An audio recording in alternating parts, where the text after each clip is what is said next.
All right, we'll get started. Again, my name is Lieutenant Ryan Frashure. It's Frashure. I'm our Director of Media Relations for the Anne Arundel County Police Department. Today I have Chief Altomare, Altomare. He's the Chief of Police with the Anne Arundel County Police Department. And we have Amy Migas with us with the City of Annapolis, who was also instrumental in making sure that this case ended very quickly like it did. So just a couple things I want to confirm before the Chief gives some information. I can't stress enough some of the things we've been seeing on social media and all the emails that I've been getting. The information about the suspect's fingerprints being mutilated, absolutely untrue. We have no idea where that information came from, so we're not sure who started that, but absolutely untrue. There was no alterations to his fingerprints whatsoever, so just to try to clarify that, hopefully that'll ease up some of the emails that are coming into us. Another quick update, along with the 5 deceased that have already been identified, we want to identify the 2 people that were injured and have been treated and released. That's Rachel Pachella, R-A-C-H-E-L. Last name is P-A-C-E-L-L-A. And Janet Cooley, J-A-N-E-T, C-O-O-L-E-Y. And both are employees with the Capital Gazette as well. With that, I'll turn it over to Chief Altomare. Good afternoon, ladies and gentlemen. I'm sorry to see you here today. Bear with me as I take my glasses off. They get dark, and I want you guys to be able to see me, but I probably can't see you too well, so I'll ask you to bear with me. I want to start today by offering the sincere condolences of the Anne Arundel County Police Department to the Capital Gazette staff. Much like police, local newspapers become a family, and their family suffered unutterable tragedy yesterday. Most of the folks that work at the Capital Gazette work with us daily, weekly, and we know them. It's not only a loss for them, I want them to know that, it's a loss for the Anne Arundel County Police Department, and truly, it's an unutterable loss for the city of Annapolis and Anne Arundel County. So our hearts go out to them. We'll be thinking of them as we move forward, and we wish them the best as they try to deal with their grief. I also have to thank a bunch of people, so I'll ask you to bear with me on this. There were 300 law enforcement officers on that scene yesterday. 300-ish law enforcement officers from the Annapolis Police Department, the Anne Arundel County Sheriff's Office, the Maryland State Police, Howard County Police Department, the Maryland Transportation Authority Police, Maryland Department of Natural Resources Police, Annapolis Fire and Bomb Squad, Prince George's County Police Department, Montgomery County, Maryland started to send us help.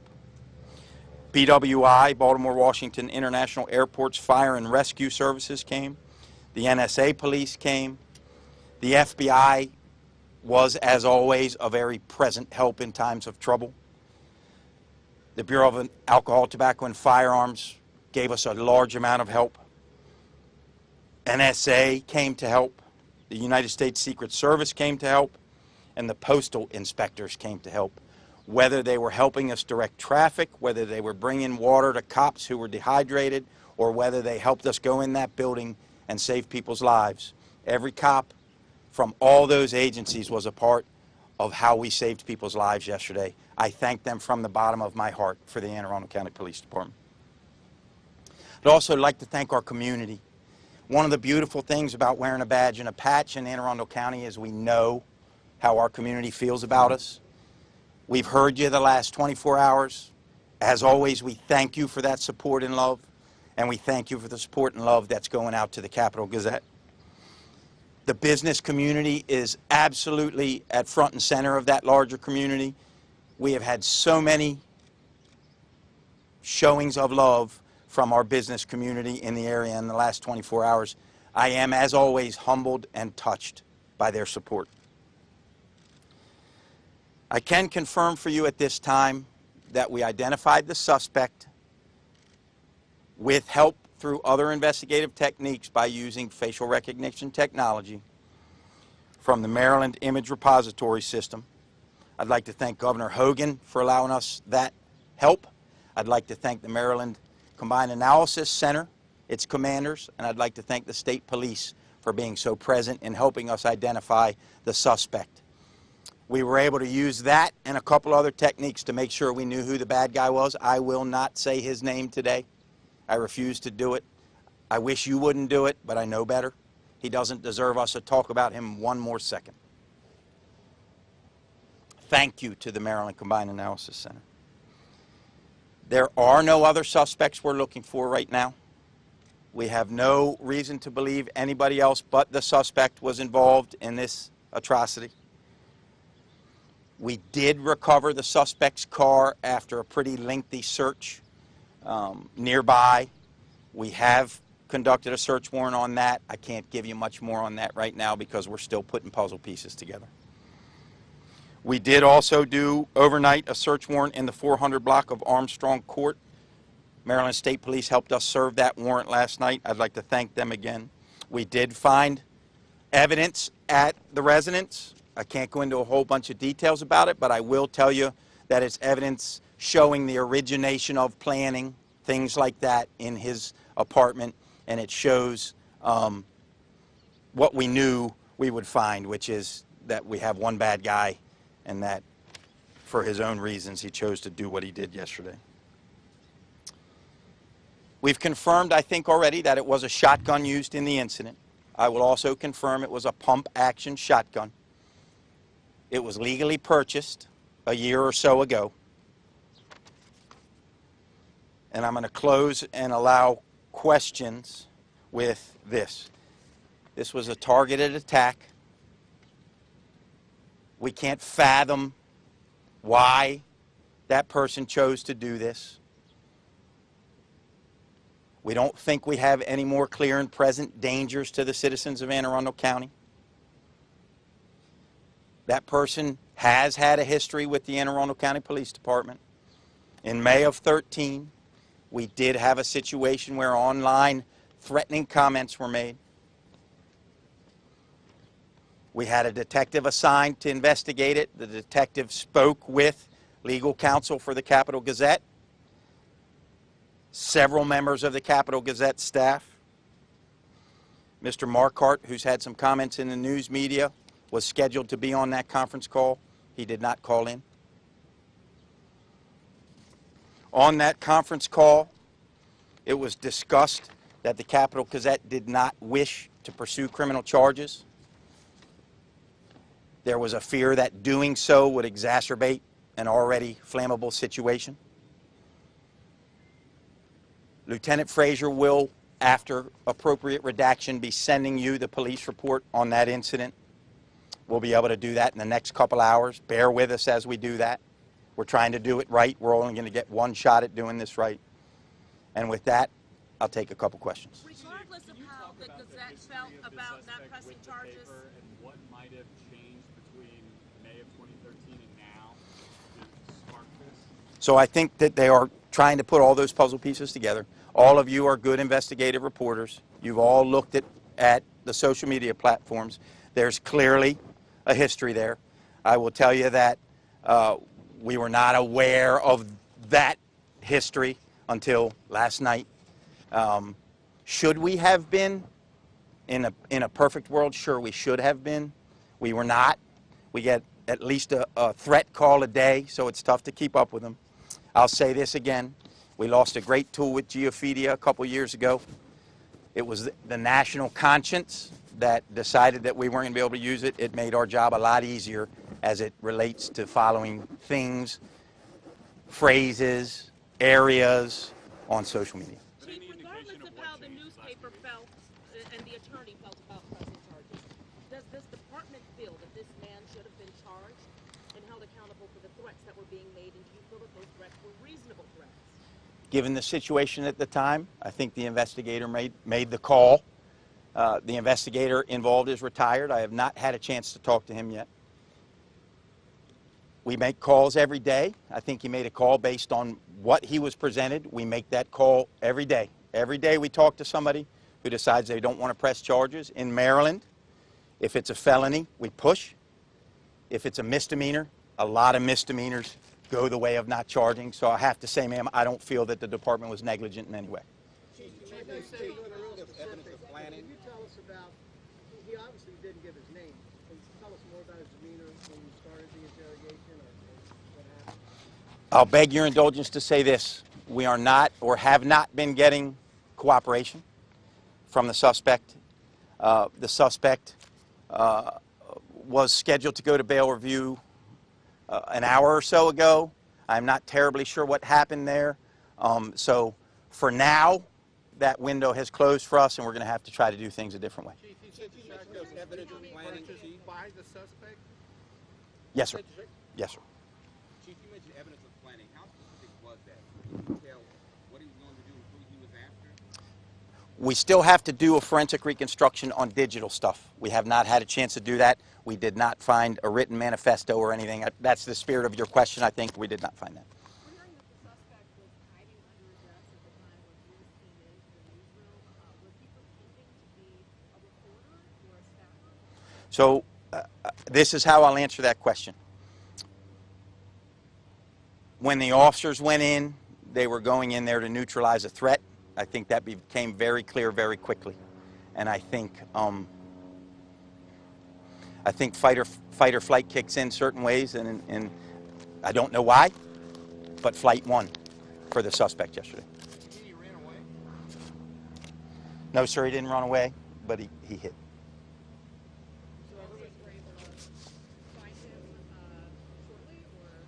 Yes, ma'am.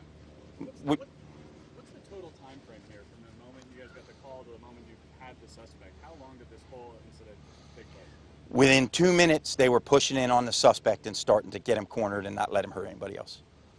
So to answer the spirit of that question, do I think that the Annapolis City cops, the county cops, and the Anne Arundel County Sheriff's Department saved people's lives yesterday? Without question. Without question.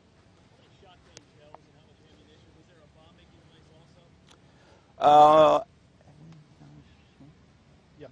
Okay, so what we found was more stuff to distract people and confuse people than it was to introduce casualties, if that makes sense as far as devices. I'm going to beg your indulgence and not answer that. I'll say this. The fellow was there to kill as many people as he could kill. Were there any shots fired by law enforcement? No, sir. Were there any threats made yesterday? I cannot answer that question. I have seen your colleagues post things. I have not gotten that feedback from my investigators yet. I got to be honest with you. They're hitting the point of diminishing returns on their ability to stay awake and keep going. So we will be glad to get more on that to you guys in the near future, but I can't answer it right now. How many people around the suspect has the police?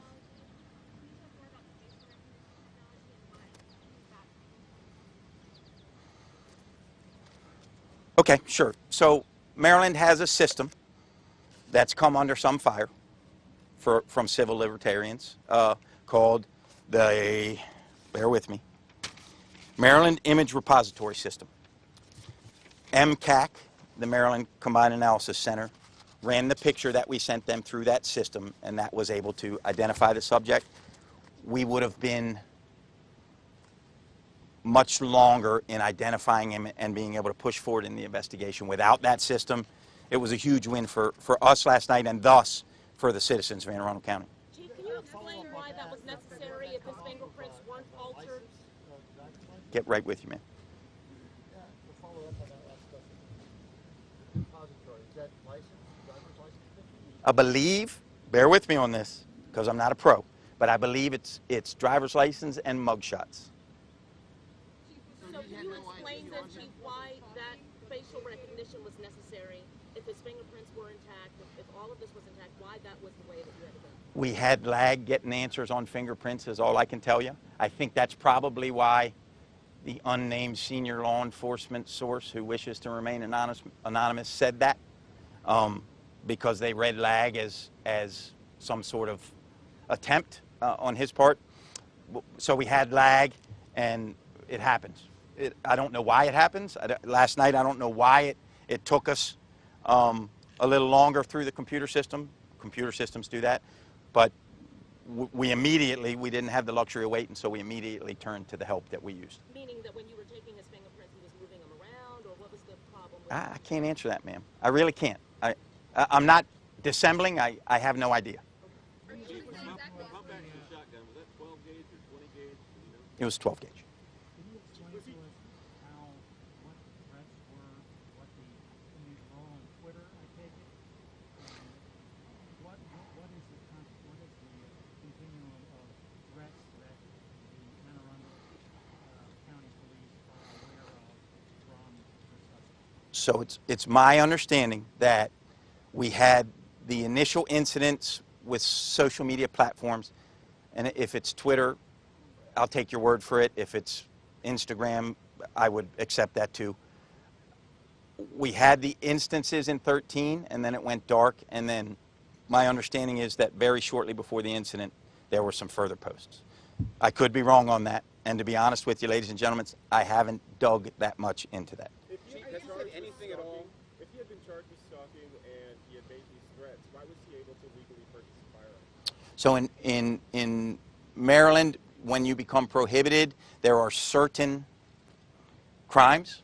I'm going to be honest, I don't know if stalking's one of them. Felonies, and then there are certain misdemeanors.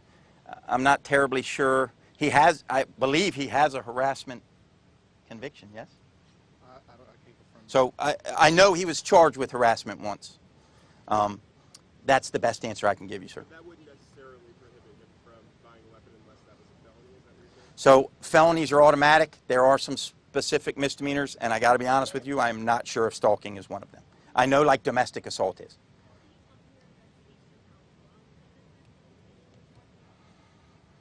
So I'm gonna beg your indulgence on being circumspect on that because I have to protect the integrity of the prosecution here. I think he had planned it, and I'm gonna ask you to let me stay at that. Are you able to say exactly where you found his car? Say again? Are you able to say exactly where you found his car? Close. Close. Close enough where if you were planning it, you'd put your car there. Does that make sense? Chief, did he say anything at all except remorse, anything whatsoever? We're not getting very much communication, sir. I'm going to take two more. Two more. Based on the car and what you know about the planning, do you think it was the suspect's intent to be captured, to die in a shootout? I mean, do you have any sense of how he thought this was going to end? I wish I could answer that question with some clarity. I cannot. Using statistics, generally active shooters are wanting to go out in a blaze of glory. I just can't get in his head. I can't do it. I wish I could today, truly. One more.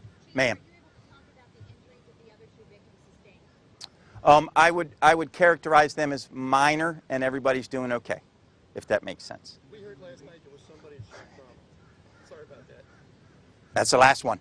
The person who went to shock trauma is one of our fatalities, and God bless her. Thank you, ladies and gentlemen. Just lastly, some more information that we would really like to get out to the public. So we're asking if anybody has information. You know, again, we successfully evacuated about 170 people out of that building. So most of those people in some way, shape, or form could be a possible witness, whether they saw something, heard something, whether somebody in the area has cell phone footage, anything that you think could be pertinent to investigators. We're asking to call our homicide unit, and that phone number is 410-222-4731. And if anybody has any information and they would like to remain anonymous, we have a 24-hour tip line where they can leave a message. And that number is 410-222-4700. That's the 24-hour tip line. So this is the final major press release, press conference that we're going to have on this incident. Any other updates that we get will be put out as soon as we can make that possible, as we've done throughout the beginning of this incident. That will be done via email through all the news desks, on our social media, and things of that nature. So as information becomes available, we'll continue to put it out. But this is the last official press conference of this stature. So we thank you guys for being patient. We certainly appreciate you guys all the time. So thank you very much.